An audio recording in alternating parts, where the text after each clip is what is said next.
la puedan ver. Maestra, una pregunta. ¿Qué pasó? Dime. ¿Ve que había dejado una tarea? No sé si iba a abrir apartado o no en Classroom, porque, bueno, si lo subió no me apareció. No, no, no, no habría apartado. Esa tarea la vamos a revisar acá en clase. Es para Ok, Sí, no, muchas no, gracias, ahí esa era nada mi más duda. sí, es para participar, es para la participación del día de hoy. Eh, eh, Entiendo que pues todos la hicieron, ¿no? Entonces, para el día de hoy. Sí, gracias. Pero bueno, sí, vamos a iniciar y justamente, qué bueno que sale esto, justamente, pues la finalidad de esa investigación es que el día de hoy hagamos nuestra introducción con respecto a la investigación que ustedes hacen. Yo primero les dejé investigar, o sea, porque seguimos con el tema inteligencia, ¿verdad? Seguimos con el tema inteligencia y yo les dejé investigar primero cuáles son los parámetros que miden el coeficiente intelectual. ¿Cuál sería el coeficiente intelectual normal, normativo? ¿Qué encontraron?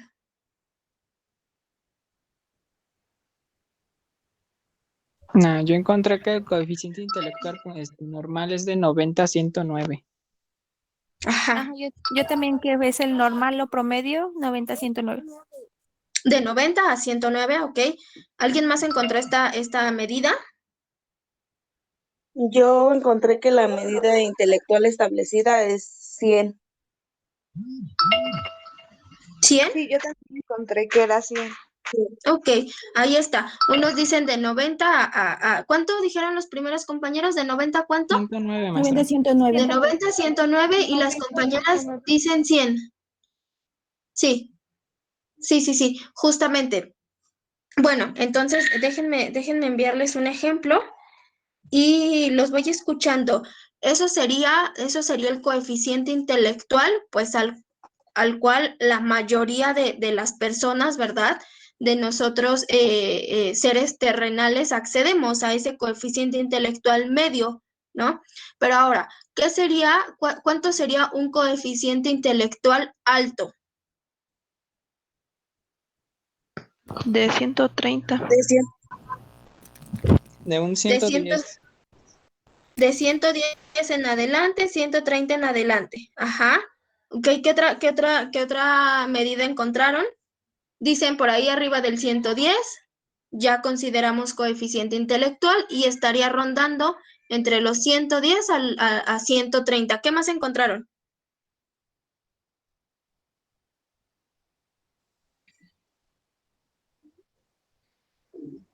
Bueno, yo encontré que el menor es de 70. El menor. Ajá. ¿Quién más encontró? Un La coeficiente intelectual bajo. Yo inteligencia profunda que es de 185 hasta 201. De 185 a 201 sería inteligencia profunda, o sea, un alto coeficiente intelectual, ok. Y algo que esté por debajo, dicen por ahí 70. 70 ya se considera como un retraso mental en la persona. Ok, ok.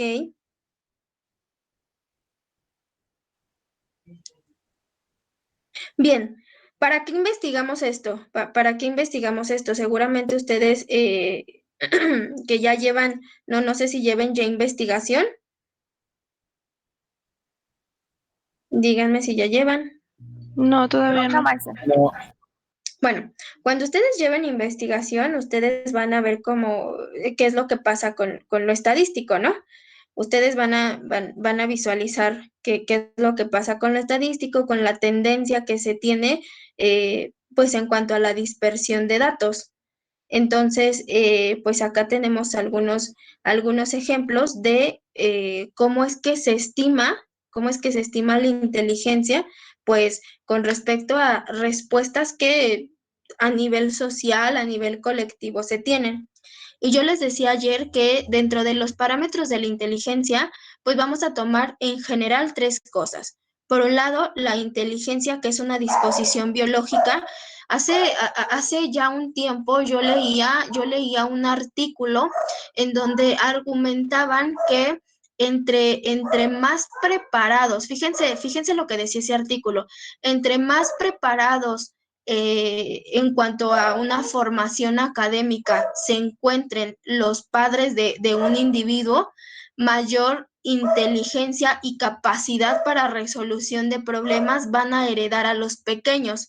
Entonces ponían como ejemplo un matrimonio, estudiaban a varios matrimonios y bueno, ponían al matrimonio y decían, este matrimonio que tiene, digamos, 3 hijos.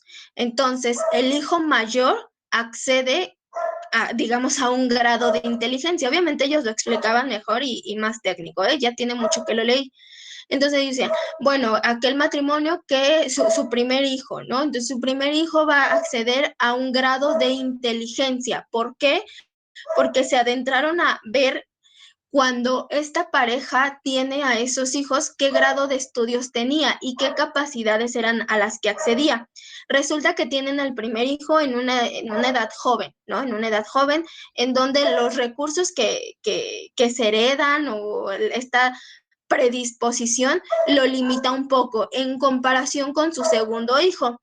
Cuando tienen a su segundo hijo, pues ya habían avanzado, tenían experiencias como de vida, experiencias académicas, y ese otro hijo, ese segundo hijo, accede a otras condiciones con respecto a la resolución de problemas que nosotros los nombraremos inteligencia. Y el tercer hijo, es decir, aquel hijo de padres que tienen licenciatura, que tienen maestría, accede a otras condiciones. No lo digo yo, ahí está en un estudio. Vaya, tiene algunos años que yo lo leí, yo creo como unos 5 años que yo leí que me encontré con este artículo y hablaba justamente esto, de esas como predisposiciones que van apareciendo, ¿verdad? En las cargas genéticas, en aquello que se le hereda a los hijos, dependiendo de las capacidades que en ese momento hayan desarrollado los padres. Ahora, yo les estoy hablando de un estudio que leí hace 5 años, o sea, a pesar de que sí ya tiene unos añitos, vaya, es un estudio bastante, o sea, bastante reciente y hoy día no lo podemos comprobar. ¿A qué voy y por qué les pongo este ejemplo? Porque hoy día el término inteligencia no se ha terminado de estudiar, así como pasa con el término o el concepto aprendizaje.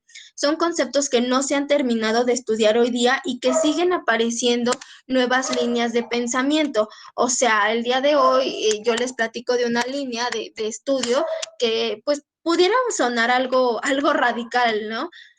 Pero bueno, ahí podríamos encontrar algunos aciertos, algunos otros desaciertos, pero ¿a qué voy? Que es un concepto que no se ha terminado de cuajar en su totalidad, puesto que es bastante complicado poderlo describir. Yo recuerdo que, o no sé si se los decía acá, yo siempre les digo a mis alumnos, nuestra materia prima con quien trabajamos, pues es el ser humano, ¿no? Digamos que a diferencia de un ingeniero en sistemas que trabaja pues con la computadora, con un sistema operativo. Vaya, nosotros nuestra materia prima con que vamos a trabajar es con el ser humano y resulta que nos encontramos con una materia prima bastante compleja porque hasta el día de hoy, o sea, yo no sé ustedes, pero parece que da la impresión de que cuando decimos, aprendizaje, sí, te vas a memorizar eso o sí, vas a tomar eso del otro, pero son fenómenos que no los podemos explicar desde una sola vía, son fenómenos que no encontramos una definición concreta, son fenómenos bastante complejos, pues lo que estudiamos del ser humano. Y en ese sentido, pues ahí está una línea de pensamiento actual que seguramente en algún momento esto va a terminar de cuajar y vamos a tener definiciones generales, definiciones universales, pero ahí está. El día de ayer también revisábamos que la inteligencia, según propone Gardner con las inteligencias múltiples, tenemos un tipo de inteligencia social, es decir, la musical, la kinestésica, la intrapersonal, la interpersonal, son tipos de inteligencia que sabemos que están ahí porque las utilizamos para mi vinculación con el otro. Es decir, la musical, bueno, te vinculará con el otro porque estás comunicando algo a través de esta inteligencia. La interpersonal, la intrapersonal te va a permitir, es decir, hay como este camino dual entre los aspectos personales, llamámoslo inteligencia, y cómo es que esto interviene con lo social, con el otro. Entonces, cobra bastante relevancia lo que nos viene a decir, Gardner, y en ese sentido pensamos que la inteligencia únicamente, ¿verdad? No la podemos pensar en un entorno educativo en donde el niño saca 10 en matemáticas. O sea, sabemos que hay inteligencia porque el niño es hábil y apto para muchas otras actividades. Y entonces ahí van dos caminos que nos permiten diferenciar la inteligencia. Seguramente ustedes han escuchado por ahí, mi padre es buenazo, ¿no? Es buenazo en resolver problemas matemáticos y yo heredé esa misma habilidad porque también soy buenazo. O mi padre es buenazo en lo visoespacial, ¿verdad? No sé, es impresionante la manera en cómo él a través de lo visoespacial dice, ahí cabe el carro para que lo puedas estacionar. ¿Y qué creen? Efectivamente, cabe perfectamente ahí el carro, ¿no? Y entonces en ese sentido hay algo algo que compartimos con los padres, con la familia, y hay algo que también se comparte en comunicación con lo social. Y finalmente yo les decía que hay un tercer camino para explicar la inteligencia y ese camino era aquello que se mide a través de la psicometría. Y ahí quedó la primera tarea. Ustedes ya investigaron cuál es el coeficiente intelectual que, que nos da, que nos da como la mayor parte de la población. Y fíjense, les voy a mandar ahí el ejemplito en el grupo de WhatsApp. Ahí les mandé una imagen para que ustedes la puedan ver. Esa es la campana de Gauss. Resulta que la psicometría trata de cuantificar aspectos que a simple vista no se pueden medir. Y una vez que los intenta cuantificar, que les asigna un número, ¿verdad? Los va a representar pues con esquemas para que nos permitamos entenderlo. Y entonces este es el esquema que por lo regular se utiliza para la definición de la inteligencia psicométrica.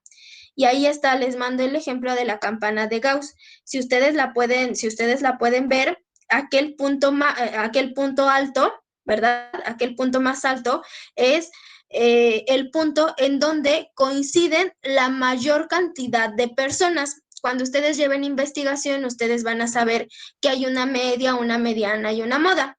Bueno, pues hay un grupo de personas que coinciden y esto sería como el punto más alto. Todos nosotros seguramente compartimos un coeficiente intelectual medio, pero ¿qué creen? También habrá coeficientes intelectuales que estén por abajo de nosotros. Ustedes me daban una medida estándar, me decían de 90 a 109, ¿no? Y una compañera dice de 90, perdón, de 100. Esa es la medida media. Bueno, ahí está. Se genera como una medida estándar para poder definir esto.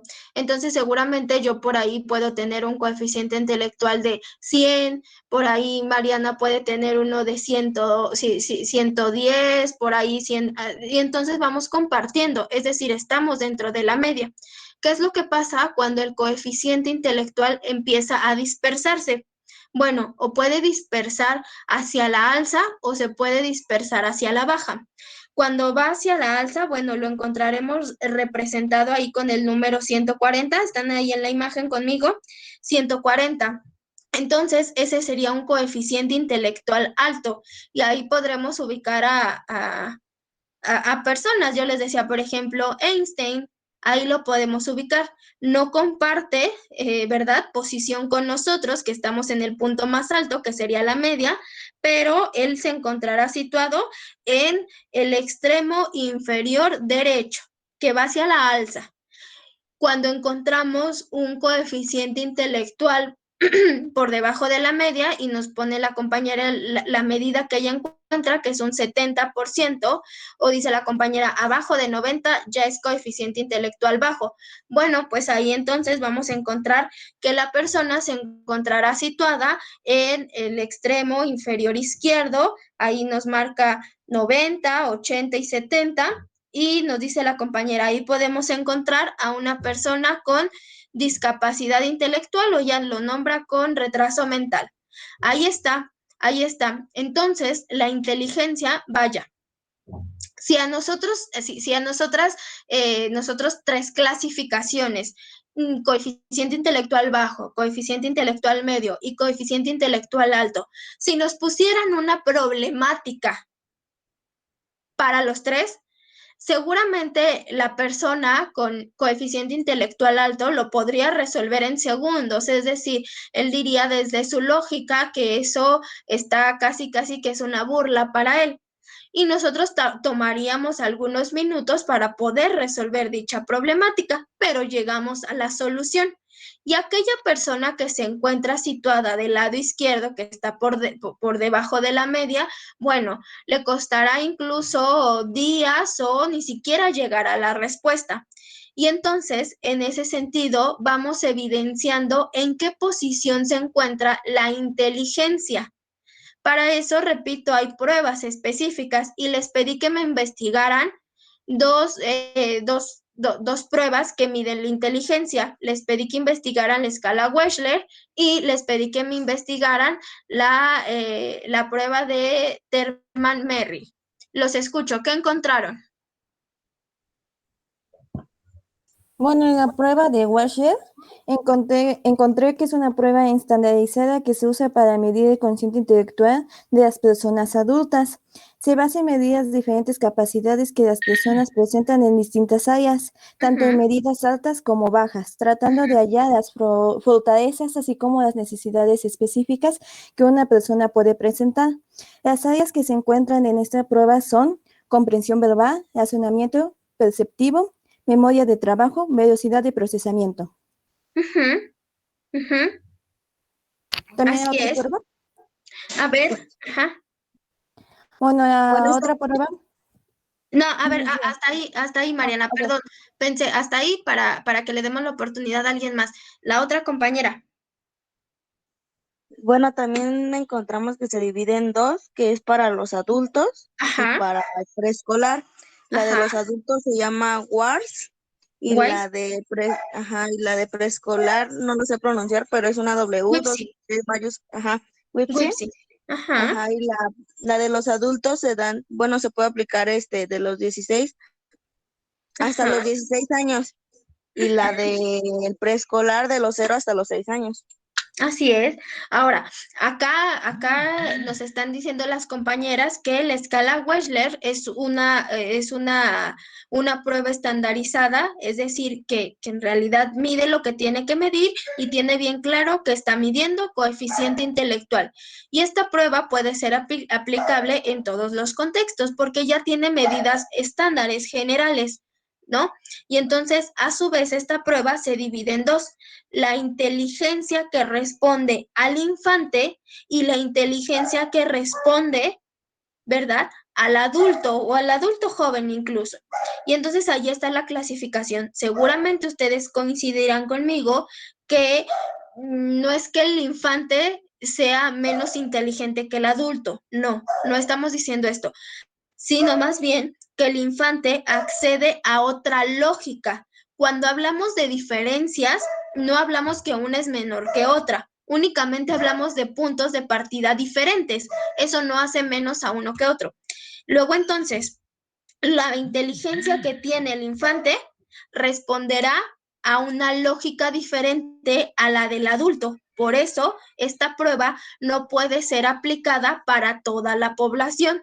Hace, digamos, una subescala y entonces esta prueba se aplica para niños, ¿verdad? Y entonces en los niños, en general en el infante, sí hay medidas estandarizadas que pueden dar como resultado un coeficiente intelectual.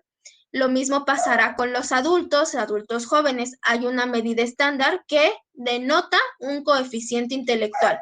Esta prueba es muy cara, es muy cara, no la venden a cualquiera. De hecho, cuando tú la intentas adquirir, o sea, primero tienes que tener como el bastante ahorrado, porque es bastante cara, y no se la venden a cualquiera. Esta prueba necesitas una cédula profesional que avale que eres, que estás apto para aplicar esta prueba, puesto que es muy cara.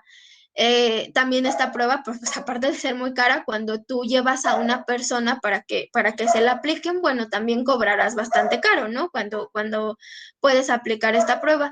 Pero vaya, yo se las traigo acá para que ustedes conozcan desde dónde medimos inteligencia. Esta es una escala muy reconocida, muchos, la utilizan y es una cajita que trae como una serie de actividades que las tienes que ir resolviendo, se les va asignando una puntuación, al final se cuenta, se toma en consideración la edad mental, se toma en consideración la edad cronológica y se hace como una serie de operaciones para que entonces te arroje tu coeficiente intelectual.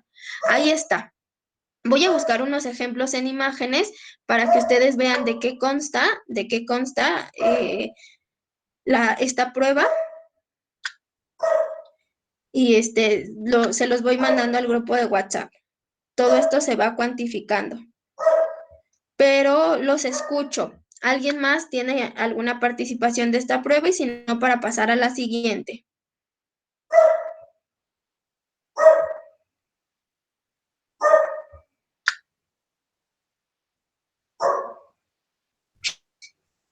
Yo, maestra. Adelante.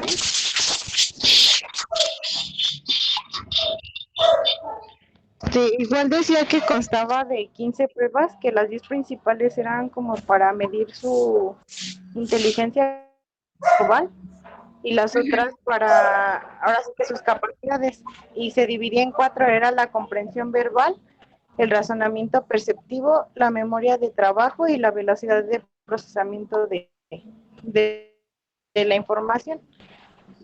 Y partía de las puntuaciones de tener como la inteligencia total y sacar la buena medida del funcionamiento de la inteligencia de la persona. Acá cuentan muchas cosas, cuentan la comprensión, cuentan la memoria. Les mandé ahí unas imágenes en el grupo de WhatsApp y por allí alcanzan a ver unos cubitos rojos con blanco. Entonces tú le muestras al sujeto una tarjeta en donde se muestra una figura que se arma con estos cubitos, se la muestras unos segundos, le retiras la tarjeta y después el sujeto tiene que representar esa figura con los cubitos. Y acá toman en cuenta el tiempo, toman en cuenta la memoria. Acá hay algunos ejercicios como de sucesión, le muestras una tarjeta, tiene que decirte cuántos elementos observó, qué elementos tiene la tarjeta después de que se la retiras. Y de esta manera tú le vas asignando un punto a todas esas actividades y estos ejercicios que trae esta prueba para después contabilizar y al final te arroja como el resultado. Y ahí en la última hoja en la última imagen hay una hoja en donde viene espacios para que tú vayas anotando los resultados y al final puedas obtener ese coeficiente intelectual. Ahí está. ¿Qué encontraron de la Terman-Merrill? Yo, maestra. Yo encontré Adelante. que esta prueba Es la tiene por escala objetivo primordial medir el coeficiente intelectual de las personas que cuenten con un grado de escolaridad suficiente con el que puedan comprender problemas expuestos de forma escrita. Ajá.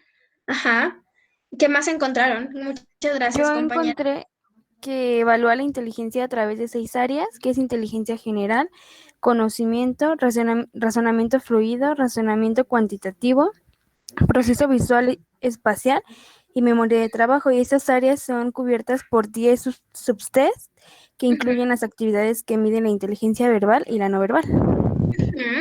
Así es, esta prueba se compone de un montón de reactivos en donde se les asigna un tiempo. Entonces ponen una determinada problemática, a lo mejor que responda inteligencia general, ¿no?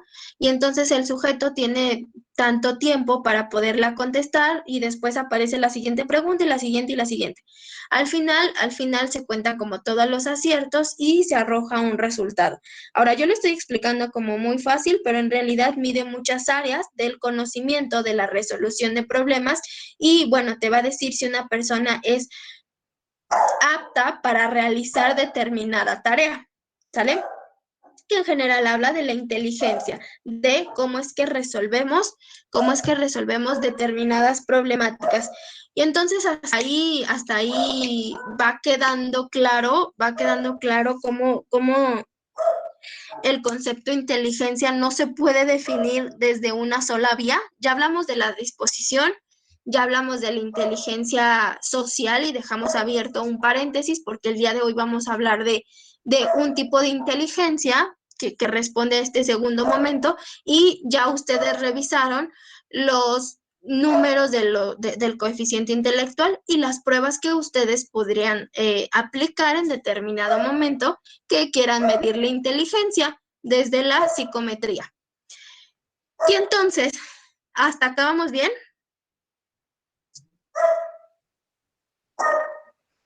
Sí, maestra, todo bien. Bueno, entonces ayer revisamos como el tránsito de la inteligencia y lo revisamos desde dos momentos. El primero que sería un momento como medio rudo, ¿no? No se tenían muchos recursos y revisamos un momento actual con los autores que son bastante recientes que describen la inteligencia y revisamos a Gardner. Ajá. Y nos quedamos pendientes por revisar a Goleman. Goleman, a diferencia de Gardner, Goleman va a definir otro campo de la inteligencia. Gardner definía que la inteligencia se divide en un montón de áreas y la inteligencia no se puede pensar desde una sola, es decir, una sola área no te determina en si eres o no eres inteligente, sino más bien hay que detenernos a pensar en qué área eres más bueno que en otras, hay que detenernos a pensar en qué tanto podemos fortalecer una área para que el sujeto pues tenga más facilidad de acceder a la resolución de problemas de esa determinada área. Es decir, para Gardner no hay algo determinante como bastante definitivo, sino más bien podemos ir trabajando todas las áreas, habrá unas que se desarrollen más que otras, pero eso no implicará si eres bueno o eres menormente bueno, ¿no? Para él la cosa de la inteligencia no estará descrita desde algo radical.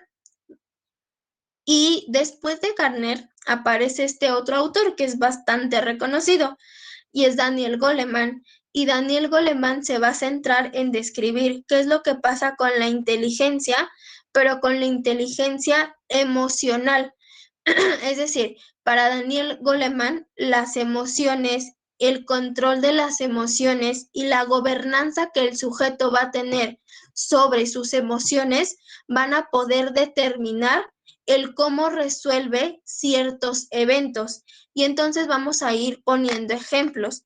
Piensen ustedes en un sujeto que está vivenciando un temblor, Ese sujeto, si no tiene gobernanza sobre sus emociones, podría responder de una manera negativa y entonces grita, corre y empuja, algo que le habían dicho que no hiciera. en los diversos simulacros, ¿no? Y entonces va a decir Goleman, entonces este sujeto puede salir corriendo del edificio, empujando, tirando todo, puede salir corriendo, se cruza la calle, lo atropellan y muere. Es decir, no murió a causa de que se cayera la estructura, murió porque sale corriendo y alguien lo atropella. Entonces muchos dirían, bueno, entonces este sujeto no es inteligente. Eso es lo que se pensaría directamente. Y Daniel Goleman pues va a indagar en estos terrenos y va a decir, bueno, lo que pasa acá es que no es que tenga un bajo coeficiente intelectual que atienda a un retraso mental, no, sino más bien que el control y la gobernanza de emociones no se está dando de una manera más o menos estable que le permita al sujeto responder de una manera inteligente. Entonces, aquella persona que tiene control sobre las emociones responderá de una manera totalmente diferente y entonces se aleja de respuestas de cierta manera errantes. Piensen ahora en este mismo escenario y el compañero de al lado guarda toda la calma del mundo y decide no correr, no empujar y no gritar, decide tomarlo con calma, ¿verdad? Y es más, decide transmitir esa tranquilidad del evento, aunque tenga miedo, aunque represente algo bastante estresante para él, guarda la calma y hace que los demás de su entorno guarden la calma junto con él. Logran salir del edificio, colocarse en un punto en donde pueden estar a salvo, y entonces a ellos no les pasó nada. Goleman dirá acá que la inteligencia emocional es la que está siendo el conductor de estas respuestas, inteligentes o no, errantes o no. ¿Vamos bien hasta acá? Esto a manera de introducción, ya les voy a explicar de manera específica cómo es que va desarrollando Goleman esto, pero sí queda claro que es la inteligencia, pues más o menos queda claro que es la inteligencia emocional.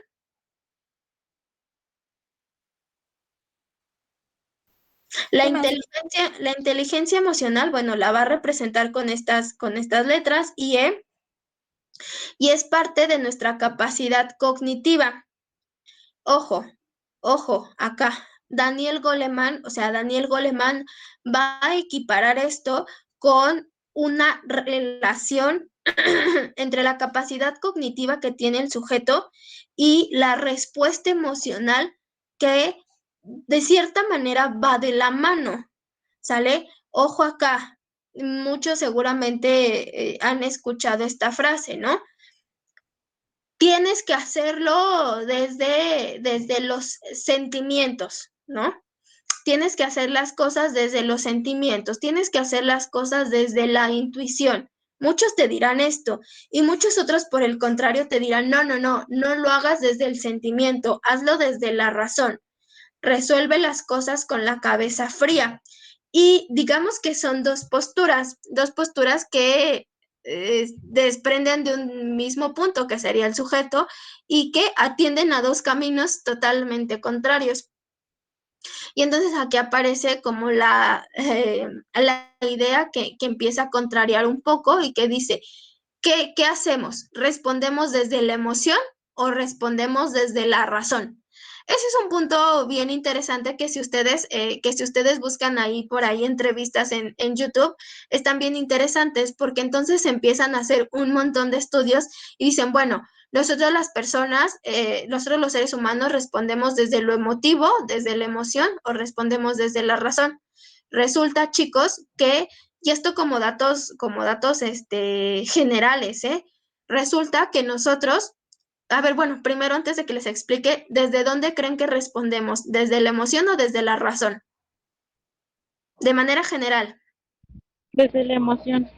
desde la emoción, Desde ¿quién la emoción. más comparte esta idea? Bueno, yo soy Fernández Rodríguez. Ajá. Bueno, yo siento que es más de la emoción porque a veces ni siquiera razonamos lo que bueno, lo que en el momento vamos a hacer, sino que a veces es como instinto o de lo que sentimos en el momento para reaccionar ante cierta situación. Claro, entonces vean, vamos a poner un ejemplo. Ustedes van al banco, quieren hacer un depósito de su colegiatura, ¿no?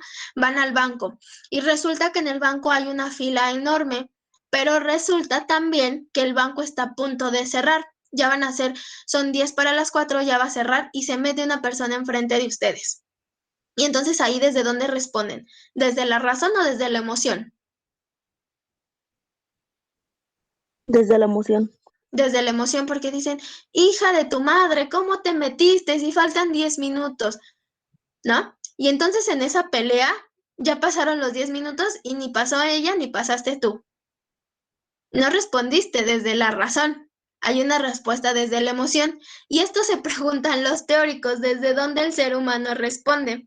Y resulta que a nivel fisiológico, cuando se crea, o sea, cuando se crea como cuando se crea y se va desarrollando el cerebro, nosotros en el cerebro tenemos diferentes partes y ustedes hasta abajo, de la parte de atrás de la cabeza, hay algo que se conecta, termina el cráneo, aparece el cuello y después está nuestra espalda.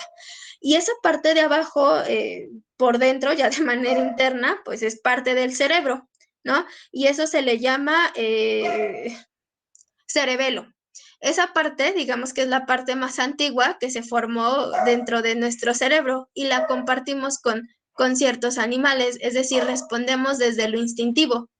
Tenemos hambre, comemos, queremos ir al baño, vamos, dormir, eso es lo instintivo. Resulta que es la primera parte que se desarrolla a nivel fisiológico del cerebro y esa parte ya conecta con todo nuestro sistema nervioso y si vamos como más hacia arriba, o sea, yo estoy hablando de terminando el cráneo hacia abajo, hacia la espalda, y si vamos hacia arriba, en medida que nos vamos acercando, muchos dirán que hasta la frente tenemos la parte frontal del cerebro que responde al razonamiento de las cosas. Entonces, digamos que ubicando como el cómo se constituye el cerebro, la parte frontal sería la última en desarrollar, es decir, la razón. Lo cierto es que acá hay una impresionante disyuntiva entre si respondemos desde la razón o desde la emoción. Pero bueno, eso ya serán otros estudios que si les interesa en algún momento lo podemos platicar. Pero acá, Daniel Goleman, y hago toda esta introducción porque Daniel Goleman no niega ni lo cognitivo y no le da gran énfasis a lo emocional. Daniel Goleman, a pesar de que él nombra su teoría como inteligencia emocional, él va a decir, hacemos uso en conjunto de estos dos elementos del ser humano. Hacemos uso de la razón y hacemos uso de la emoción. Y en algún momento en los seres humanos va a cobrar gobernanza a la emoción, pero después le deviene la razón y en algunos otros momentos aparecerá primero la razón y luego se devendrá la emoción. Esto no lo sabemos con exactitud cómo y por qué se da. Lo cierto es que sabemos que van de la mano. La emoción y la razón van de la mano para dar respuesta al entorno, para dar respuesta a los eventos externos. Y dependiendo de estos dos y de cómo se van mezclando, cómo es que van jugando, ¿no? Un papel, es como nosotros podemos responder a eventos externos y a eso lo llamaremos inteligencia emocional. No es que Daniel Goleman le dé gran peso a la emoción, o sea, vaya, sí le da gran peso a la emoción, pero él no niega la razón ni la capacidad cognitiva. Más bien él va a decir, son dos elementos que van de la mano y yo los voy a describir en mi teoría. Él no niega la razón, es decir, no niega la capacidad cognitiva, sino que las utiliza en conjunto para dar respuesta como ser humano.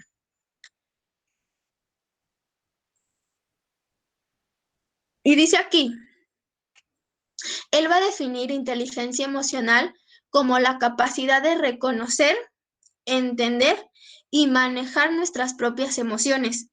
Ojo acá, tú no podrías reconocer y entender tus emociones si no tienes acceso a tu capacidad cognitiva. ¿Cierto o no? Piensen entonces en un olor de perfume, en un olor de perfume que les provoque una sensación bonita, como placentera. Piensen ustedes en una canción que les provoque una sensación bonita, placentera.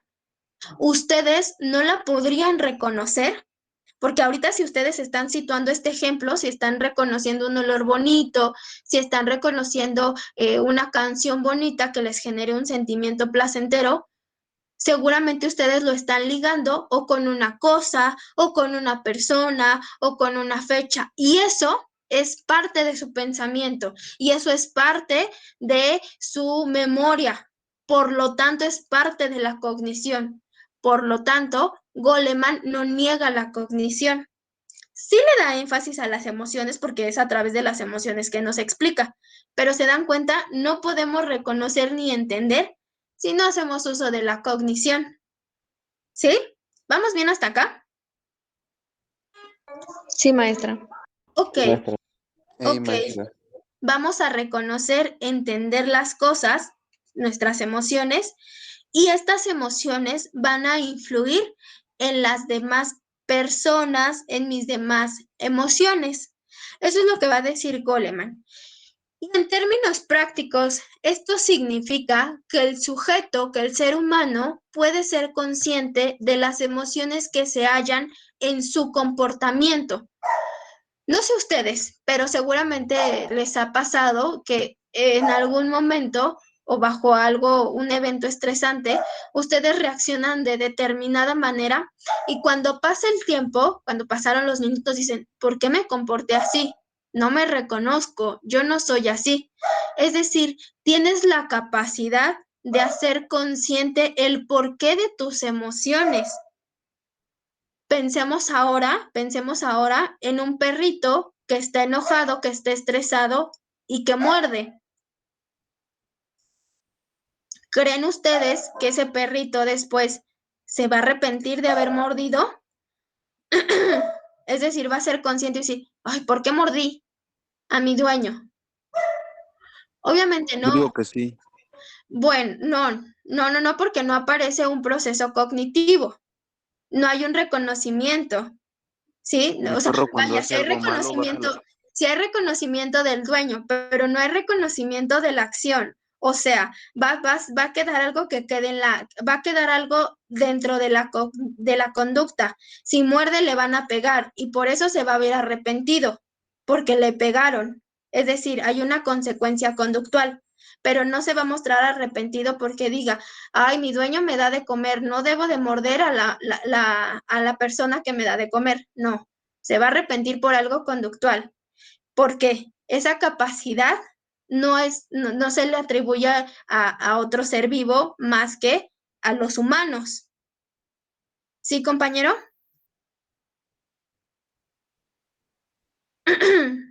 ¿Sí, compañero? Sí, maestra, es que yo cuando luego regaño a mi perro, pues baja sus orejitas y se pone triste y así. Entonces, Ahí por eso está. decía. Ajá, pero vaya, eso es algo conductual, porque a lo mejor en algún momento tú le llegaste a pegar o lo llegaste a asustar, pero es algo conductual, no pasa por la cognición, no pasa por un entendimiento cognitivo, o sea, complejo. ¿No ha ¿Sí, escuchado el compañero? dicho que dice, no muerdas la mano que te dio de comer? Ah, no es cierto, ok, no es ya. No, sí, maestra, sí me quedó Sí, muy claro. sí, ese sí podría ser un ejemplo, porque nosotros entendemos, o sea, nosotros entendemos esa metáfora, porque sabemos que no vamos a ir a morder la mano. Nosotros entendemos esa metáfora, compañero. Nosotros sabemos que, no sé, debemos responder con gratitud, ser agradecidos. Eso es una metáfora y la entendemos porque tenemos un proceso cognitivo. Pero el perro o sea, el perro digamos que lo entendería literal. No voy a morder porque me van a dar un periodicazo. Eso es literal, no pasa por un proceso cognitivo complejo. ¿Sí, compañero?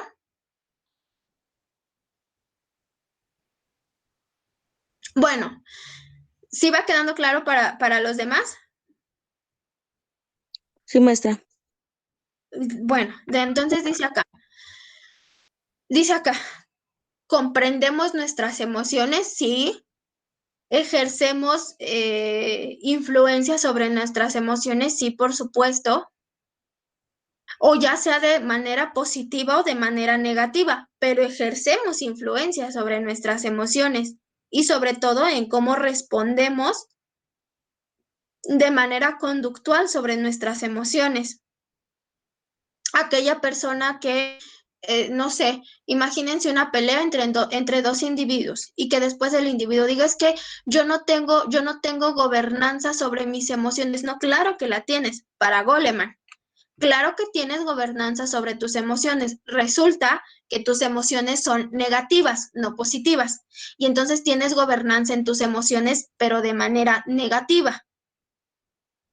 Lo correcto sería, no tengo gobernanza sobre mis emociones de manera positiva. Eso sería lo correcto, pero sí hay gobernanza. O puede ser de manera positiva o de manera negativa.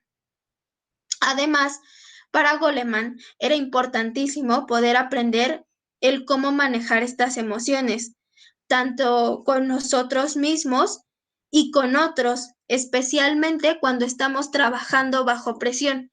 Y entonces para ir aterrizando esto, o sea, con fines como ilustrativos, pero dentro de la educación, que es lo que nos compete describir, piensen ustedes en un alumno Piensen ustedes en un alumno que ustedes le dejan hacer un problema o que le dejan hacer cualquier actividad y que ese alumno se muestra irritado, ¿verdad? Se muestra irritable cuando le dejas hacer una actividad y dice, no puedo, no puedo, no puedo, se empieza a golpear o te golpea a ti, te patea a ti o se empieza a morder él o se empieza a rasguñar él. Ahí no hay una gobernanza de emociones positiva.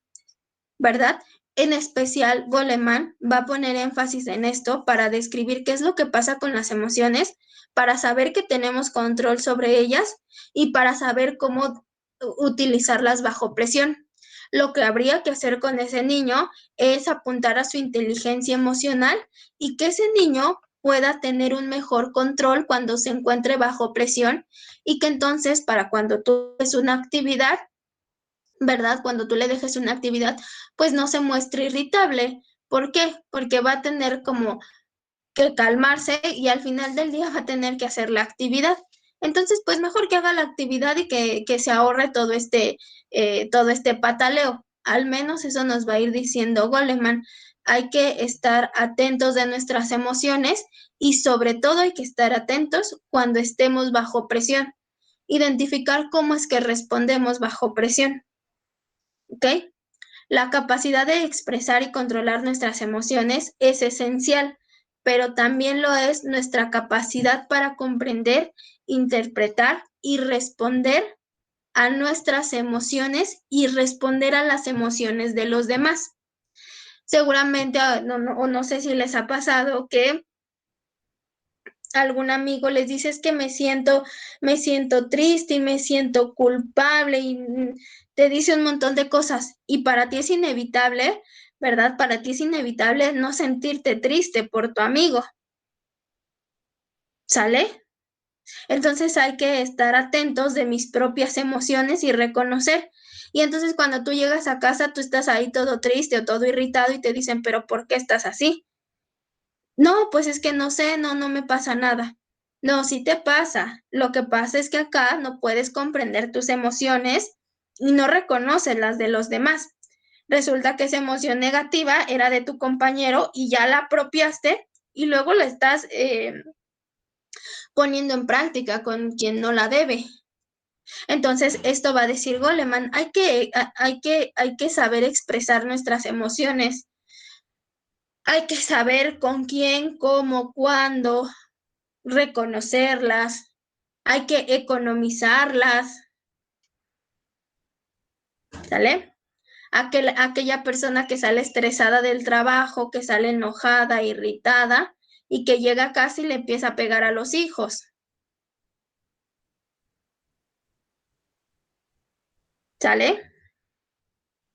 Ahí diríamos que no hay inteligencia emocional. Imaginemos un mundo, dice acá, imaginemos un mundo en el que no se pudiera entender cuando un amigo se siente triste o cuando un compañero de trabajo está enojado. Imagínense que no pudiéramos entender esto.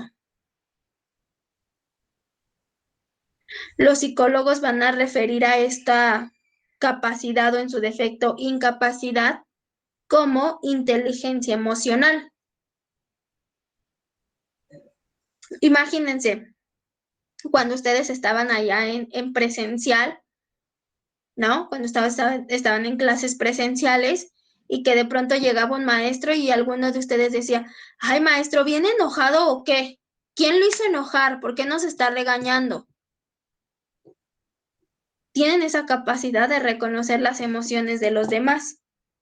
Es más, ya saben que el maestro viene enojado todos los viernes y ya mejor ni participan. Es decir, hay una capacidad de reconocimiento. Obviamente esto no es en todas las personas, ¿eh? No se va desarrollando esto de la misma manera en todas las personas y también podemos ir encontrando algunos trastornos que no permiten esto. O sea, no es porque la persona no quiera, es que en realidad no puede. Se me ocurre, por ejemplo,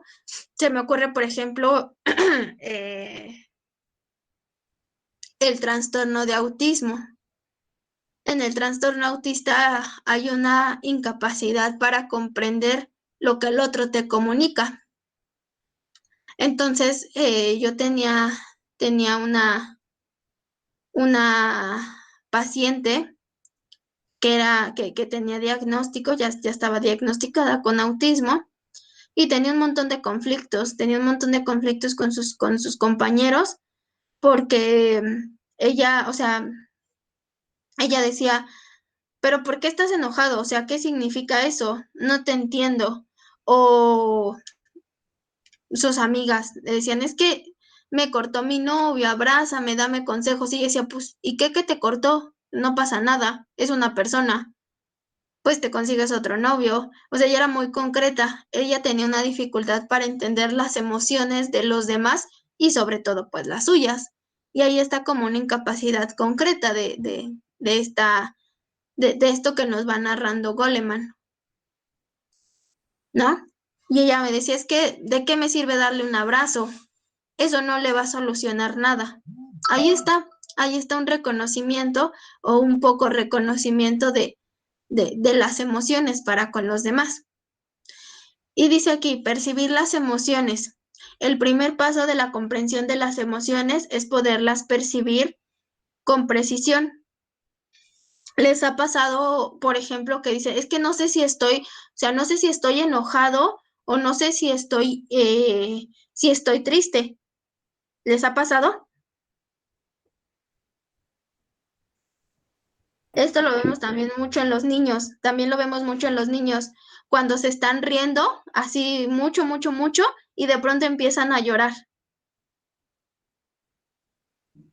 ¿Sí han visto estos ejemplos?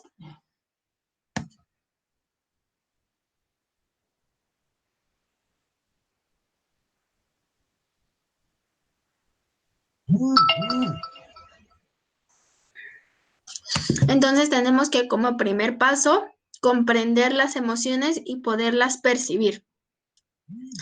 En muchos casos esto podría implicar la comprensión de las señales verbales, no verbales, del lenguaje corporal y de las expresiones faciales. Como segundo momento, nos dice Goleman, después de comprender nuestras emociones, tenemos que razonar con esas emociones. Este siguiente paso va a consistir en utilizar las emociones para promover el pensamiento y la actividad cognitiva. Las emociones entonces nos ayudan a priorizar aquello que lo necesita y poner en segundo plano aquello que no. Es decir, vamos a prestar atención a aquello que merece una urgencia y a lo que no, bueno, lo ponemos en segundo plano, damos prioridad a nuestras emociones. Damos prioridad a lo verdaderamente importante. Y cuando tú atiendes lo verdaderamente importante, bueno, pues lo que dejas en segundo plano, ¿verdad? Va presentando cambios.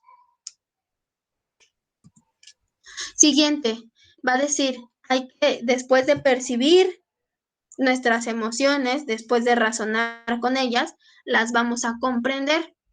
Las emociones que percibimos pueden tener una gran variedad de significados. Si alguien está expresando emociones de ira, ¿verdad? Nosotros como observadores podemos interpretar la causa de su enojo, de su ira. Por ejemplo, si nuestro jefe está actuando de manera hostil, podría significar que está insatisfecho con nuestro trabajo. Es decir, comprendemos esa emoción. O tal vez que tiene un exceso de carga y que no es algo mío, ya que no es mi desempeño, que es su propia carga de trabajo. O que tal vez se habrá discutido con su esposa, pero vaya, no lo tomo personal. ¿Por qué? Porque comprendo las emociones. Imagínense que fuéramos por la vida tomándonos todo personal. Que si ya hizo un gesto el de la combi, pues no me voy a pelear porque hizo un gesto, ¿verdad? Porque a lo mejor y ni ese gesto, o sea, muy posiblemente ni siquiera me lo hizo a mí. O sea, seguramente viene disgustado porque acaba de pelear hace unos minutos con la esposa. Entonces, una respuesta inteligente sería voltearme, no hacer caso. ¿Por qué? Porque comprendo las emociones. O mi jefe me regañó, el maestro me regañó. Bueno, no por eso vas a abandonar la escuela, no por eso vas a abandonar el trabajo, ¿verdad? Porque tienes una comprensión de emociones, porque accedes, ¿verdad? A poder interpretar eventos, no solamente recibes, ¿sale? Siguiente, gestión de las emociones. La gestión de las emociones dice Goleman que es la capacidad para poder gestionar con eficacia mis emociones. Es una parte crucial de la inteligencia emocional. La regulación de las emociones puede responder de manera apropiada, saber cómo y cuándo responder a las emociones de los demás. Son todos aspectos importantes de la gestión emocional. Imagínense que respondiéramos a todos los eventos estresantes de la vida. Colapsamos porque la maestra ya dejó tarea, porque tengo que cuidar a mi sobrinito, porque tengo que ver a mi novio, porque mi mamá me dijo que trapeara, porque tengo que ayudarle a la tarea a mi amigo, porque quiero salir. Imagínense que nuestras emociones estuvieran irritables en todos los escenarios. Colapsamos, no es posible. Tenemos que gestionar las emociones. Imagínense que se la vivieran peleados con su pareja, con su familia, con sus amigos, con los maestros, en el trabajo. No, hay que gestionar emociones, por eso yo les decía hace un momento, hay que priorizar, al menos para Goleman hay que priorizar. Entonces, aquella persona que sabe gestionar, que sabe cómo, que sabe cuándo, que sabe de qué manera expresar sus emociones, será una persona, ¿verdad?, que accede a un tipo de inteligencia y que puede perfectamente, ¿verdad?, transitar en el trabajo, en la escuela, con la familia, con los amigos y que hay una estabilidad. Eso para Goleman sería una gestión de las emociones. Ok, estoy enojado, pero estoy enojado con mi jefe. Pero el que esté yo enojado con mi jefe, ¿verdad?, no implica que me vaya y me enoje con mi mamá. Porque yo gestiono mis emociones. Porque sí estaré enojado, pero bueno, ya mañana que regrese al trabajo me vuelvo a enojar. Ahorita no, porque ahorita voy a compartir tiempo con mi madre, con mi familia, voy a la escuela. Entonces gestiono las emociones a manera de que tenga respuestas inteligentes de manera individual y de manera social.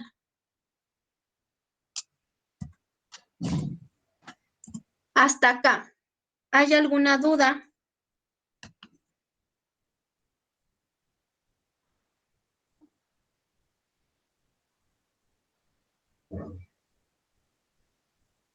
No, maestra, todo bien. No, maestra, todo claro. Muy bien, maestra. ¿No hay dudas hasta acá? No. Bueno, a ver, con esto terminaríamos, o sea, con esto terminaríamos el tema de las inteligencias. Ya vimos dos posturas, la postura clásica con Binet y Theodore Simon y una postura pues más reciente con Gardner y con Goleman. En realidad son como dos cosas que ellos empiezan a pensar con respecto de la inteligencia, pero vaya, son posturas pues más recientes que han cobrado bastante importancia hoy día. Y de hecho Goleman por ahí sacó, no sé si es muy conocido este librito de Goleman, Inteligencia Emocional.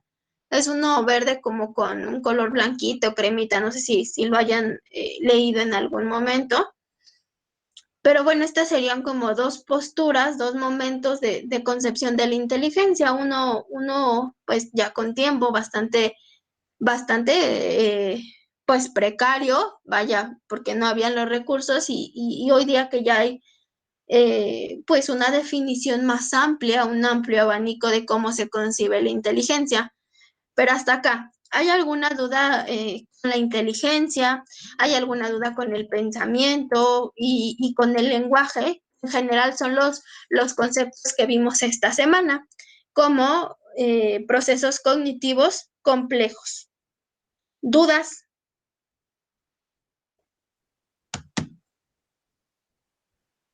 No, Miss. No. Ok, ok. Bueno, entonces yo sí tengo, o sea, si ustedes no tienen preguntas, yo sí tengo preguntas para ustedes. Hasta acá, hasta acá. ¿Cuál sería la diferencia? O sea, ¿cuál sería la diferencia de la concepción de inteligencia de Gardner y de Goleman? Porque los dos hablan de inteligencia, ¿eh?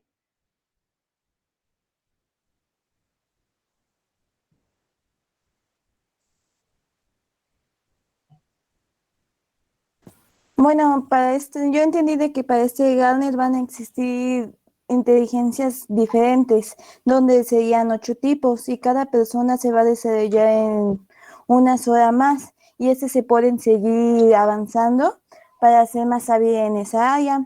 Y mientras otro autor nos habla de lo que sería inteligencia emocional, el cual nos menciona que nosotros tenemos que tener, bueno, dicho así, esta inteligencia para saber cómo actuar en diversas formas y en diversos momentos y saber ubicar las emociones para poder así desempeñarnos mejor. Ujú, ujú. Ahí está la diferencia que nos narra la compañera. Muy bien, compañera, igual para ti, ¿cuál crees, o sea, para ti, cuál es la que cobra más relevancia? ¿La de Gardner o la de Goleman? Bueno, en mi caso, no sé, es de que las dos se me hacen muy adecuadas porque la de Galden se me hace de que todos nos vamos a tener una inteligencia para nosotros, ya sea lingüística, espacial, lo que sea. Para mí sería así que todos, cada uno, porque somos diferentes y nadie es igual, tiene ese tipo de inteligencia y tal vez algunos compartamos esa misma inteligencia, pero sí tiene mucha razón otro autor porque muchas veces actuamos de forma emocional y ahí ya se vería lo que sería inteligencia emocional, entonces no sabría decidir una de estas dos. Ok, ok, eres Cruz Montiel, ¿verdad? Sí. Gracias, ahí está tu participación. Gracias, compañera. Escuchamos a Donovan. ¿Qué piensa usted? ¿Qué piensa usted? ¿Cuál es la diferencia de estos dos tipos de inteligencia, de Goleman y de Gardner?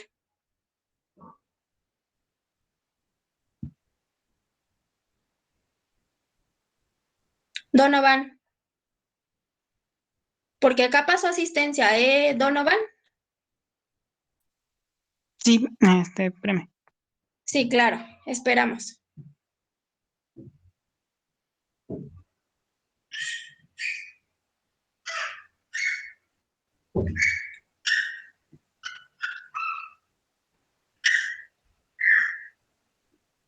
Bueno, mientras esperamos, escuchamos a Itzel. Itzel, ¿tú qué piensas? ¿Tú qué piensas en general de los procesos cognitivos superiores?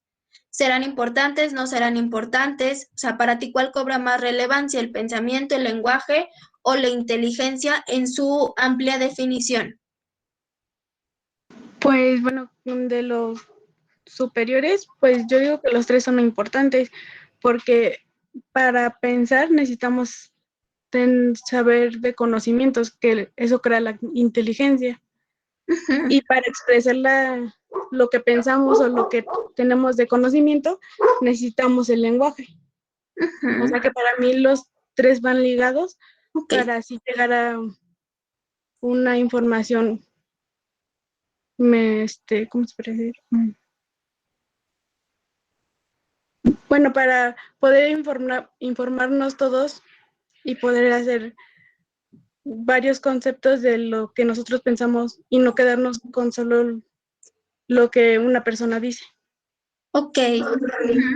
Muy bien, es importante lo que dices. Para ti se correlacionan. Muy bien, estoy totalmente de acuerdo contigo, Itzel.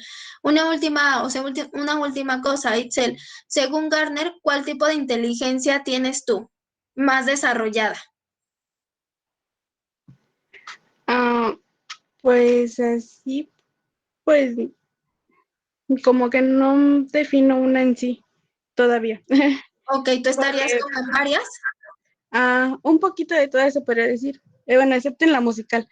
Ok, ok. En las demás tú estás ahí más o menos. Ok, gracias, Itzel. Gracias.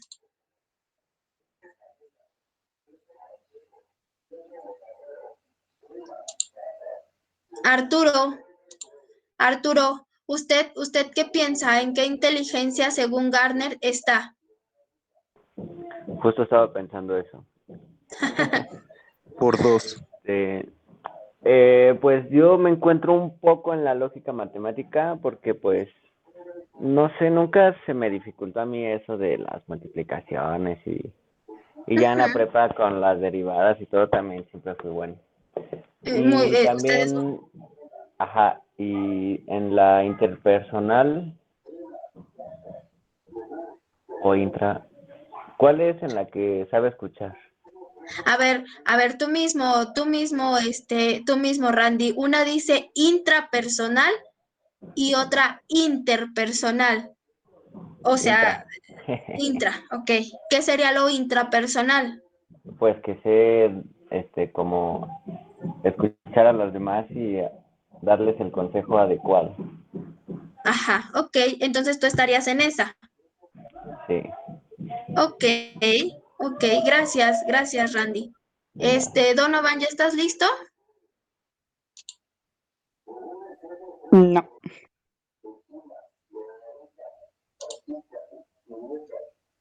Yael. Sí, ¿Está profesora, usted, dígame. Yael? Claro que sí, Ok, maestra. Yael, para usted, del concepto de inteligencia, ¿usted a qué le podría dar más peso?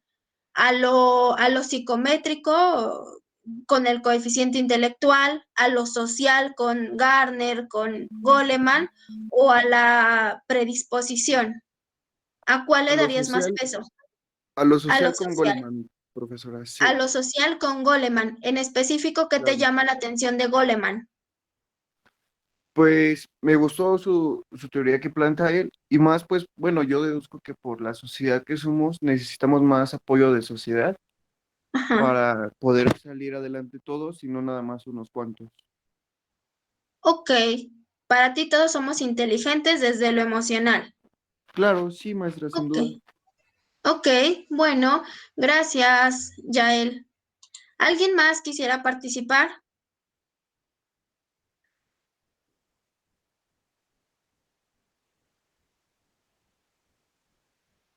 ¿No? Bueno, pues aquí ahorita ustedes estaban visualizando mi pantalla. Ustedes ya van teniendo en cuenta ahí de sus participaciones. Son los puntitos azules. Yo espero que podamos regularnos en esto. O sea, ya saben ustedes, la participación no es algo invasivo. O sea, la participación es para que vayamos nosotros acá pues dando a conocer nuestros diferentes puntos de vista. Entonces, pues en ese sentido, ojalá y podamos regular un poquito esto. Me parece que en general sí participa el grupo, pero bueno, hay que que ampliar un poquito pues esta dinámica, ¿no? Y que no nos sentamos nada más unos solos aquí hablando y que los otros a lo mejor estén haciendo o atendiendo otras tareas, ¿no? No quisiera pensar eso. Pero bueno, si no tienen algún comentario o alguna participación más, yo propongo que dejemos hasta acá y el día de mañana nos pongamos en contacto, que el día de mañana nos pongamos en contacto, para pues seguir platicando de estos temas. ¿Les parece? Maestra, ¿no va a poner la participación de las tareas? Ay, cierto, cierto. Bueno, me quedo con los chicos que participaron de lo de la tarea y los demás, pues si no hay alguna otra duda, vamos a dejarle hasta acá, se pueden desconectar. Los escucho.